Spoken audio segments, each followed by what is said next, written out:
नमस्कार, मी पंजाब डक सर्व शेतकऱ्याला एक आनंदाची बातमी देणार आहे। राज्यात आजपासून राज्यात म्हणजे रात्रीच्या मध्ये विदर्भात, पूर्व विदर्भात म्हणजे 6 जिल्ह्यात म्हणजे वर्धा, नागपूर, भंडारा, गोंदिया, चंद्रपूर, यवतमाळ, अकोला, अमरावती या भागात जोरदार पाऊस पडणार आहे। म्हणजे तो पाऊस 8, 9, 10 तारखेपर्यंत जोरात पडणार आहे, म्हणून त्यांच्यासाठी आनंदाची बातमी। त्याच्यानंतर आपण पश्चिमी विदर्भाकडल्या शेतकऱ्याकडे आनंदाची बातमी देऊ। पश्चिमी विदर्भामध्ये अकोला, अमरावती, यवतमाळ, वाशिम या 5 जिल्ह्यासाठी त्यांना सांगू इच्छितो तुमच्याकडे 8 जुलै, 9, 10 जोरदार पाऊस पडणार आहे। त्याच्यामध्ये कोणी वंचित राहणार नाही, म्हणून हा अंदाज लक्षात घ्यायचा। त्याच्यानंतर आपण मराठवाड्याकडे वळू। मराठवाड्याकडील नांदेड, यवतमाळ, हिंगोली, त्याच्यानंतर परभणी, बीड, जालना, संभाजीनगर या भागातल्या शेतकऱ्याला परत एक आनंदाची बातमी देऊ। म्हणजे नांदेड, हिंगोली, परभणी, बीड, जालना, संभाजीनगर ह्या पट्ट्यातल्या शेतकऱ्याला सांगतो आज रात्रीच्याला जोरदार पाऊस पडणार आहे। ज्यांनी पेरणी केलेली त्यांना जीवदान ठरणार आहे, म्हणून हा अंदाज लक्षात घ्यायचा।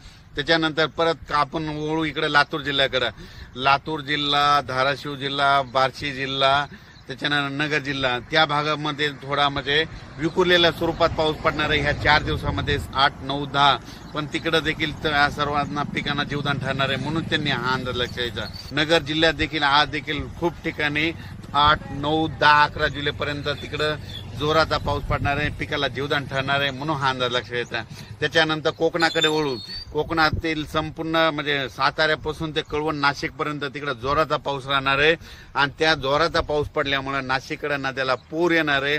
तिकडे पाणी आल्यामुळे ते पाणी पैठणकडे येणार आहे आणि त्या पैठणच्या पाण्याची पातळी वाढणार आहे, म्हणून हे त्यांनी लक्षात घ्यायचं। उत्तर महाराष्ट्राकडे म्हणजे धुळे, जळगाव, नंदुरबार, जळगाव, जामोद या भागात देखील 8, 9, 10 या दरम्यान 4 दिवस दररोज वेगवेगळ्या भागात आज रात्रीपासून जोराचा पाऊस पडणार आहे, पिकाला जीवदान ठरणार आहे, म्हणून हा अंदाज लक्षात घ्यायचा। 11 तारखेनंतर राज्यातलं वातावरण म्हणजे राज्यात 11 जुलैपासून राज्यात पुन्हा सूर्यदर्शन घडणार आहे, म्हणून हा सर्व शेतकऱ्यांनी अंदाज लक्षात घ्यायचा। अचानक वातावरणात बदल झाला तर लगेच एक उद्याच्याला मेसेज दिला जाईल। धन्यवाद।